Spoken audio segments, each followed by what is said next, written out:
आज तक रेडियो सुनता है सारा जहां। ज्ञान ध्यान। The winner of the 2022 International Booker Prize is Tomb of Sand by Gitanjali Shree, translated by Daisy Rockwell, published by Tilted Axis Press. 2022 की बुकर प्राइज का विजेता कौन होगा, इसी बात की घोषणा कर रहे हैं ये है फ्रैंक वेने। फ्रैंक इस बार के निर्णायकों का जो पैनल था बुकर प्राइज का, उसके अध्यक्ष थे।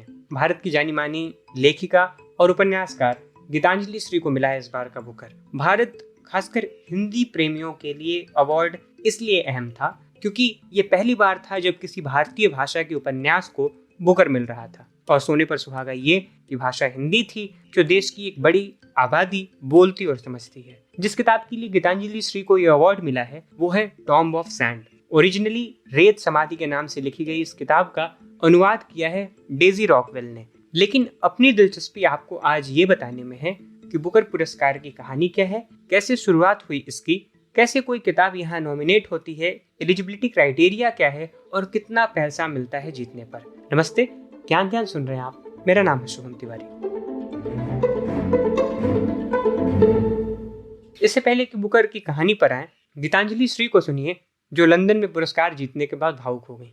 I was told this is London. मुझसे ये कहा गया था कि ये लंदन है और मैं हर बात के लिए तैयार रहूं।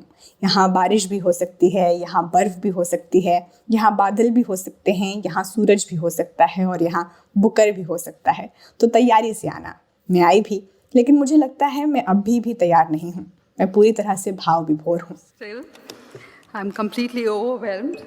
मैन बुकर प्राइज 1969 में शुरू हुआ। इसे शुरू करने के पीछे का मकसद फिक्शन यानी उपन्यास की तरह के जो लेखन है उसको बढ़ावा देना था। ये प्राइज हर साल किसी एक ऐसी किताब को दी जाती है जो पहले किसी दूसरी भाषा में लिखी गई हो और फिर उसका अंग्रेजी भाषा में अनुवाद किया गया हो। साथ ही अंग्रेजी में ये किताब ब्रिटेन या आयरलैंड में प्रकाशित हुई हो। इस पुरस्कार की शुरुआत होने के बाद कई बरस तक इसे केवल कॉमनवेल्थ देशों यानी वो देश जो ब्रिटेन के कभी अधीन रहे हैं और इनके अलावा आयरलैंड और जिम्बाब्वे के लेखकों को दी जाती रही। लेकिन 2014 में बड़ा फैसला किया गया और 52 कॉमनवेल्थ देशों के अलावा दुनिया के दूसरे देशों में छपने वाली हर किताब भी इस प्राइज के लिए एलिजिबल हो गई। अंतर्राष्ट्रीय मैन बुकर प्राइज दुनिया के सबसे अमीर पुरस्कारों में से एक है। इसे जीतने वाले लेखक को 50,000 पाउंड मतलब 49 लाख रुपए से ज्यादा की रकम मिलती है। अब जो मुख्य सवाल है कि इसका नाम बुकर कैसे पड़ा, आज तक रेडियो में हमारे सहयोगी सूरज बताते हैं। जी शुभम, जब ये शुरू हुआ था तब इसका नाम था बुकर मैकोनेल प्राइज। ऐसा इसलिए था क्योंकि इसका जो पूरा पैसा था वो करीब 50,000 पाउंड था, जो बुकर मैकोनेल नाम की कंपनी दिया करती थी। बुकर मैकोनेल ब्रिटेन की बहुत बड़ी फूड कंपनी है और इस कंपनी की पूरी ब्रिटेन में बड़े बड़े रेस्टोरेंट और दुकानें हैं जो आपको दिख जाएंगी। बाद में ये पुरस्कार बुकर मैकोनेल के बजाय मैन बुकर कहा जाने लगा। कई लोग समझते हैं कि मैन बुकर है तो सिर्फ पुरुषों को ये प्राइज मिलता होगा, लेकिन ऐसा दरअसल है नहीं। फंडिंग एक वजह रही इसके नाम के साथ मैन के जुड़ने की।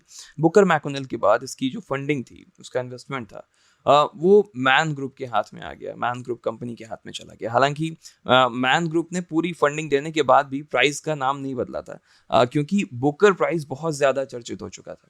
इसलिए मैन ग्रुप ने बुकर नाम नहीं बदलने का फैसला किया और प्राइज का जो नया नाम था वो मैन बुकर रखा गया। तो जैसा सूरज बता रहे थे, मैन ग्रुप फंडिंग करने लगी और उसने 18 साल तक पूरा पैसा दिया। लेकिन साल 2019 का जब पुरस्कार घोषित हुआ तो उसके बाद फंड करने वाले नए लोग जुड़े। क्रैंक स्टार्ट नाम की एक एनजीओ ने स्पॉन्सरशिप का जिम्मा लिया और अभी यही फाउंडेशन अगले कुछ बरस बुकर की फंडिंग करेगा। जाते जाते एक छोटी सी बात और, बुकर के नॉमिनेशन के लिए हर साल घोषणा होती है। किसी लेखक ने अगर अपनी किताब को खुद से छापी है तो नामांकन नहीं कर सकता। साथ ही किताब के ट्रांसलेशन और ओरिजिनल राइटिंग दोनों को देखा जाता है और उसके बाद ही नॉमिनेशन को फाइनलाइज किया जाता है। तो ये था आज का हमारा ज्ञान ध्यान। इस पॉडकास्ट पे फिलहाल इतना ही। कोई और विषय हो जिस पर आप चाहते हो कि हम बात करें तो हमें लिखिए radio@aajtak.com पर। किसी और पॉडकास्ट में आपसे हो मुलाकात।